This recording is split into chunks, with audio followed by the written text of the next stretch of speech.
একিবি TV prime নিউজে আপনারা স্বাগত। আমি সুমিতা আপনাদের সঙ্গে চলে যাচ্ছে বিস্তারিত সংবাদে। পশ্চিমবঙ্গে যাত্রা শুরু হলো বিজেপি সরকারের। কলকাতার ব্রিগেড প্যারেড গ্রাউন্ডে শনিবার এক জাঁকজমকপূর্ণ অনুষ্ঠানে পশ্চিমবঙ্গের প্রথম বিজেপি মুখ্যমন্ত্রী হিসেবে শপথ নিলেন শুভেন্দু অধিকারী। রাজ্যপাল আর.এন. রবি তাঁকে পদ ও গোপনীয়তার শপথ বাক্য পাঠ করান। অনুষ্ঠানে উপস্থিত ছিলেন প্রধানমন্ত্রী নরেন্দ্র মোদী, কেন্দ্রীয় মন্ত্রীরা, এনডিএ শাসিত রাজ্যের মুখ্যমন্ত্রীরা এবং বিজেপির শীর্ষ নেতৃত্ব।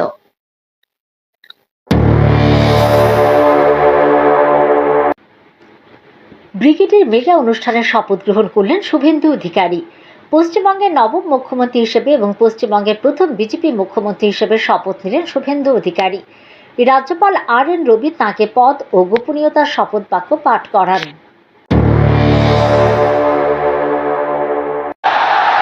ঈশ্বরের নামে শপথ করিতেছি যে বিধি দ্বারা স্থাপিত ভারতের সংবিধানের প্রতি আমি অকৃত্রিম নিষ্ঠা ও আনুগত্য পোষণ করিব।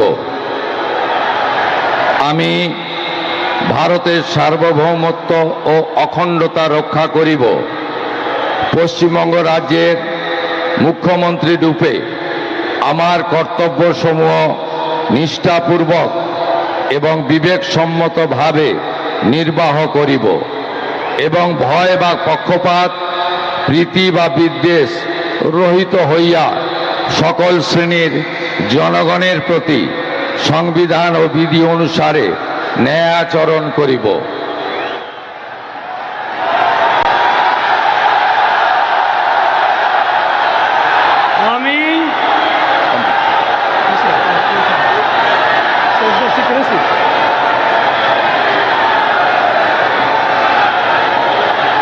আমি শুভেন্দু অধিকারী ঈশ্বরের নামে শপথ করিতেছি যে পশ্চিমবঙ্গ রাজ্যের মুখ্যমন্ত্রী রূপে যে কোনো বিষয় যাহা আমার বিবেচনার জন্য আনীত হইবে বা আমি জ্ঞাত হইব, তাহা মুখ্যমন্ত্রী রূপে আমার কর্তব্যসমূহের যথাযথ নির্বাহের জন্য যেরূপ আবশ্যক হইতে পারে তদ্গতিকে আমি প্রত্যক্ষ বা পরোক্ষভাবে কোনো ব্যক্তি বা ব্যক্তিগণের নিকট জ্ঞাপন করিব না বা প্রকাশ করিব না। অনুষ্ঠানে উপস্থিত ছিলেন প্রধানমন্ত্রী নরেন্দ্র মোদী, কেন্দ্রীয় মন্ত্রীরা, এনডিএ শাসিত রাজ্যের মুখ্যমন্ত্রীরা এবং বিজেপির শীর্ষ নেতৃত্ব। 294 আসনের পশ্চিমবঙ্গ বিধানসভায় বিজেপি 207টি আসনে জয়লাভ করে তৃণমূল কংগ্রেসের 15 বছরের শাসনের অবসান ঘটিয়েছে। বাংলার নতুন বিজেপি মন্ত্রিসভায় অন্যান্যরা হলেন দিলীপ ঘোষ, অগ্নিমিত্রা পাল, অশোক কীর্তনিয়া, ক্ষুদিরাম টুডু এবং নিশীথ প্রামাণিক। প্রায় 50 বছর ধরে বামফ্রন্ট ও তৃণমূল কংগ্রেসের শাসনের পরে প্রথম পশ্চিমবঙ্গে বিজেপির সরকার গঠন করল। তবে সরকার গঠনের আগে রাজ্যের রাজনৈতিক পরিস্থিতি ছিল অত্যন্ত উত্তপ্ত। পরাজয়ের পরও তৎকালীন মুখ্যমন্ত্রী মমতা বন্দ্যোপাধ্যায় ভোটে কারচুপি ও অনিয়মের অভিযোগ তুলে পদত্যাগে অনীহা প্রকাশ করেন। শনিবার পশ্চিমবঙ্গের নতুন মুখ্যমন্ত্রী হিসেবে শপথ গ্রহণ করায় শুভেন্দু অধিকারীকে অভিনন্দন জানালেন মুখ্যমন্ত্রী অধ্যাপক ডাক্তার মানিক সাহা।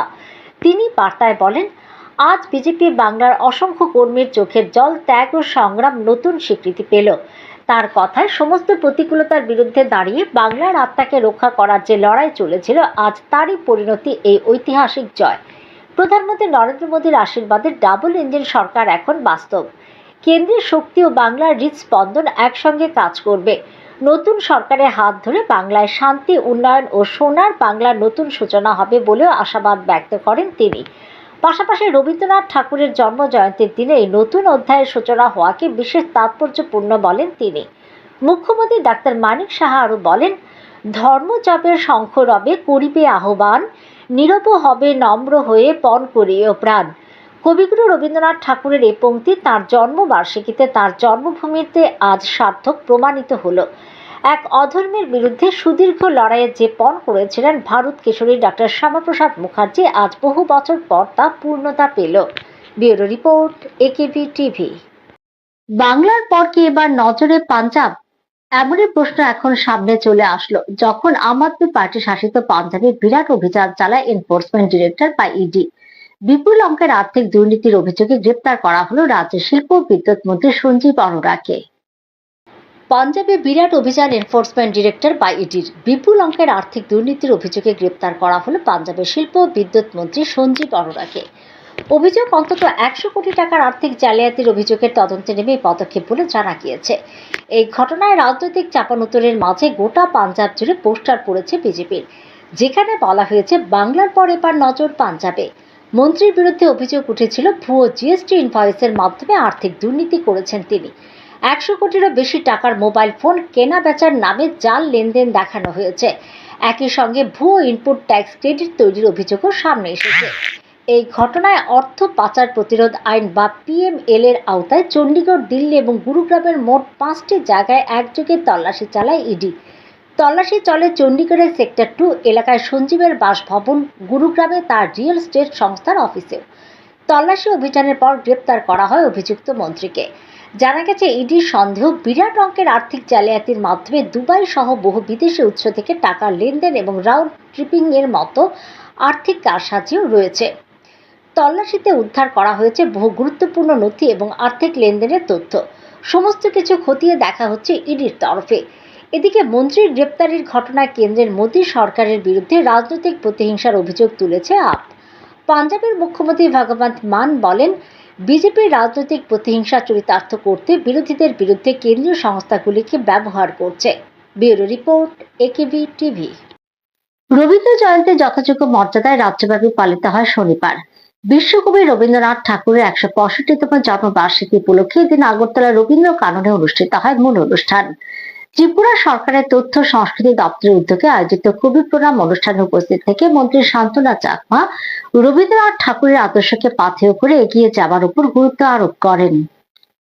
বিশ্বকবি রবীন্দ্রনাথ ঠাকুরের 165তম জন্মবার্ষিকী উপলক্ষে রাজ্য জুড়ে বিভিন্ন কর্মসূচির মাধ্যমে রবীন্দ্র জয়ন্তী পালন করা হয়। আগরতলা রবীন্দ্র কাননে অনুষ্ঠিত হয় মূল অনুষ্ঠান। ত্রিপুরা সরকারের তথ্য সংস্কৃতি দপ্তরের উদ্যোগে আয়োজিত কবি প্রণাম অনুষ্ঠানে উপস্থিত থেকে মন্ত্রী শান্তনা চাকমা বিশ্বকবির মর্মর মূর্তিতে মাল্যদান করে শ্রদ্ধা নিবেদন করেন।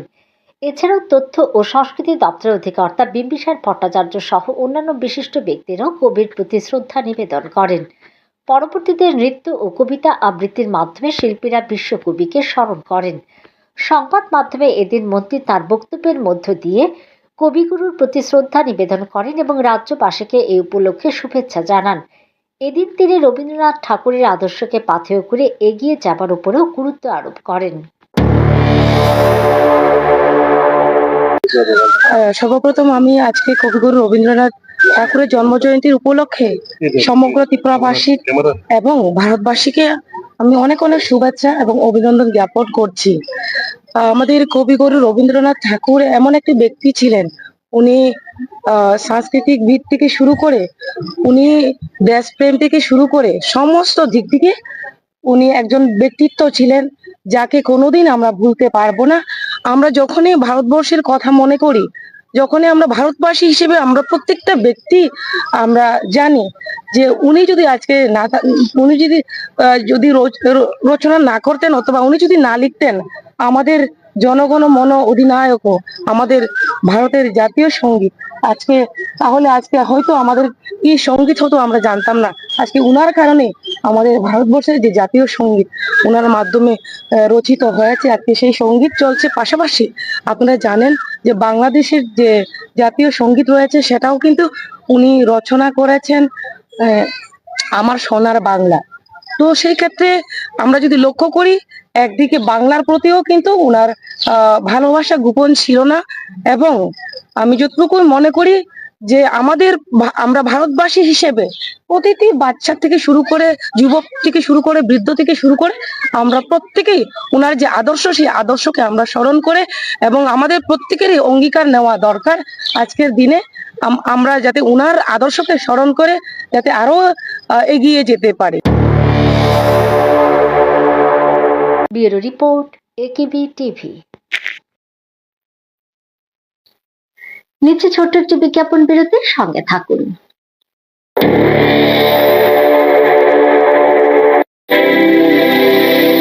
Northeast Institute of nursing science Tripura রাজ্যে বিশ্বমানের পরিকাঠামোর সাথে ডিজিটাল ক্লাসরুম, নিজস্ব হসপিটাল ও দক্ষ ফ্যাকাল্টির দ্বারা BSc nursing, GNM nursing, ANM nursing course পরিচালিত করছে। রয়েছে ভারত সরকার ও ত্রিপুরা সরকারের নার্সিং কাউন্সিলিং এর বিশেষ অনুমোদন। এছাড়াও ইন ক্যাম্পাস রয়েছে উন্নত মানের hostel facility, laboratory, library, indoor sports zone, ওয়াইফাইয়ের সুবিধা। ছাত্রছাত্রীদের জন্য রয়েছে বাসের ফ্যাসিলিটি।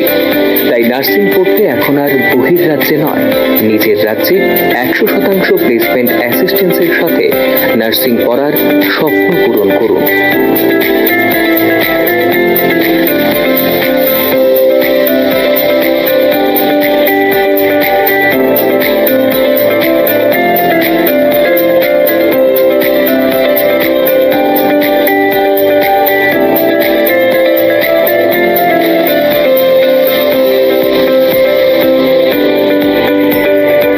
জন্য আজই যোগাযোগ করুন north east institute of nursing science, Agartala, Amtali bypass.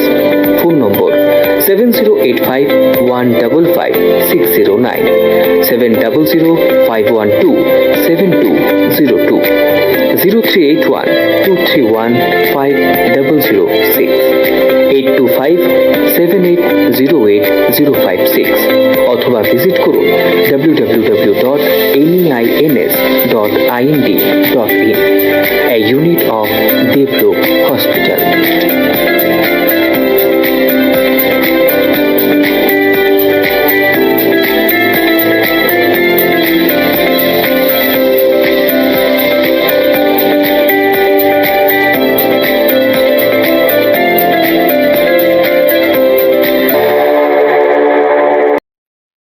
বিরতির পর সবাইকে স্বাগত। চলে যাচ্ছে পরের খবরে। অবশেষে কাটলো তামিলনাড়ুর জট। সংখ্যাগরিষ্ঠতা অর্জন করে দ্রাবিড়-ভূমে সরকার গড়তে চলেছে থলপতি বিজয়ের দল টিভিকে। জানা যাচ্ছে দক্ষিণী সুপারস্টারের দিকে নিঃশর্ত সমর্থনের হাত বাড়িয়ে দিয়েছে ভিসিকে, ফলে জাদু সংখ্যা ছুঁয়ে ফেলেছে টিভিকে।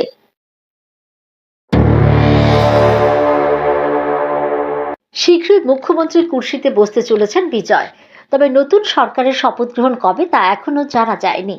বিগত 4 দিন ধরে তামিলনাড়ুতে অব্যাহত ছিল জট। 234 আসন বিশিষ্ট তামিলনাড়ু বিধানসভায় সংখ্যাগরিষ্ঠতার জন্য প্রয়োজন 118টি আসন, কিন্তু কোনো দল বা জোটই তা ছুঁতে পারেনি। বিধানসভা ভোটে একক বৃহত্তম দল হিসেবে আত্মপ্রকাশ করলেও জাদু সংখ্যা থেকে বেশ কিছুটা দূরে ছিল বিজয়ের দল টিভিকে। এই পরিস্থিতিতে টিভিকে প্রধান বেশ কয়েকবার রাজ্যপাল রাজেন্দ্র বিশ্বনাথ আর্লেকারের সঙ্গেও দেখা করেন, কিন্তু রাজ্যপাল সাফ জানিয়ে দেন 118 জন বিধায়কের সমর্থন না পেলে তিনি সরকার গঠন করতে টিভিকে আমন্ত্রণ জানাবেন না। ফলে চাপে ছিলেন বিজয়। অবশেষে কাটল তামিলনাড়ুর জট। সংখ্যাগরিষ্ঠতা অর্জন করে দ্রাবিড়-ভূমে সরকার গড়তে চলেছে থলপতি বিজয়ের দল টিভিকে।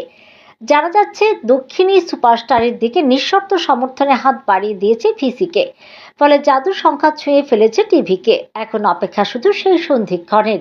Bureau report, AKB TV. শনিবার সারা দেশের সাথে ত্রিপুরা রাজ্যে অনুষ্ঠিত হয় জাতীয় লোক আদালত। এই লোক আদালতের ট্রাফিক, চালান, ব্যাংক ঋণ, দিওয়ানি বিবাদ এবং আপোসযোগ্য ফৌজদারি মামলা সহ বিভিন্ন বিচারাধীন ও প্রাক মোকদ্দমা সংক্রান্ত মামলা নিষ্পত্তি করা হয়। প্রসঙ্গত উল্লেখ্য, বিচারাধীন মামলা দ্রুত নিষ্পত্তি ও সাধারণ মানুষের হয়রানি কমানোর লক্ষ্যে এই ধরনের লোক আদালতগুলি বিশেষ ভূমিকা গ্রহণ করে।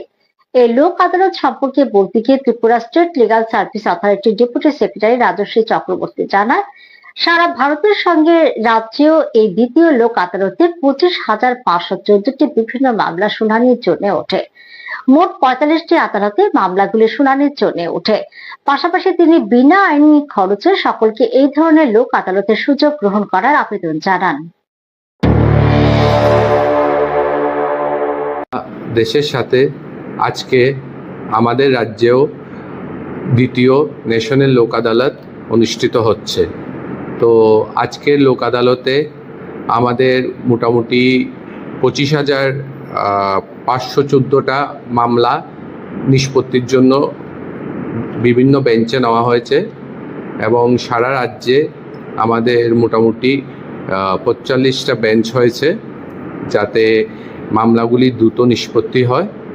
এই লোক আদালতে প্রতিবারের মতন আমরা এবারও বিভিন্ন আপুসযোগ্য মামলা নেওয়া হয়েছে, যেমন এমবি অ্যাক্ট, ফৌজদারি মামলা যেগুলি যেমন এমবি অ্যাক্ট, টিপি অ্যাক্ট, টিজি অ্যাক্টের আন্ডারে কেসেস যেগুলি আছে, এছাড়াও যেমন এনআই অ্যাক্ট, বিভিন্ন দেওয়ানি এই মামলাগুলি। তো এই লোক আদালতে মাধ্যমে আমার সমস্ত রাজ্যবাসীদের প্রতি আবেদন থাকবে যে এখানে আপনাদের মামলাগুলি আইনি খরচ ছাড়া দ্রুত নিষ্পত্তি করে আপনারা এই লোক আদালতকে সফল করুন এবং আপনারাও সুযোগ গ্রহণ করুন। ধন্যবাদ।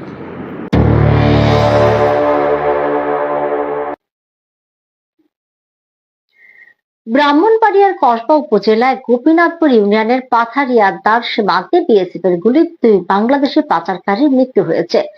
বর্তমানে তাদের মৃতদেহ জিবি হাসপাতালে মর্গে রয়েছে। এই ঘটনাকে ঘিরে চাঞ্চল্যের সৃষ্টি হয়েছে। সীমান্তে বিএসএফ এর গুলিতে নিহত 2 বাংলাদেশি পাচারকারী। জানা গেছে শুক্রবার গভীর রাতে সীমান্ত দিয়ে অবৈধভাবে মালপত্র পাচারের সময় বিএসএফ এর টহলদারি বাহিনীর মুখোমুখি হয় একদল বাংলাদেশি পাচারকারী। সেই সময় বিএসএফ গুলি চালানো 2 ব্যক্তি গুরুতরভাবে আহত হন। পরে একজনকে বিশালগড় মহকুমা হাসপাতালে নিয়ে গেলে কর্তব্যরত চিকিৎসক তাকে মৃত বলে ঘোষণা করেন। আজকে একটু আগে 11:50 দিকে বিএসএফ এর থেকে একজন বডি লয়ে হয়েছিল, গুলি করা হয়েছে বাইনেরে আননোন। তো 11:50 দিকে নিয়ে আসা হয়েছে, কমলাসাগর এরিয়া থেকে নিয়ে আসা হয়েছে।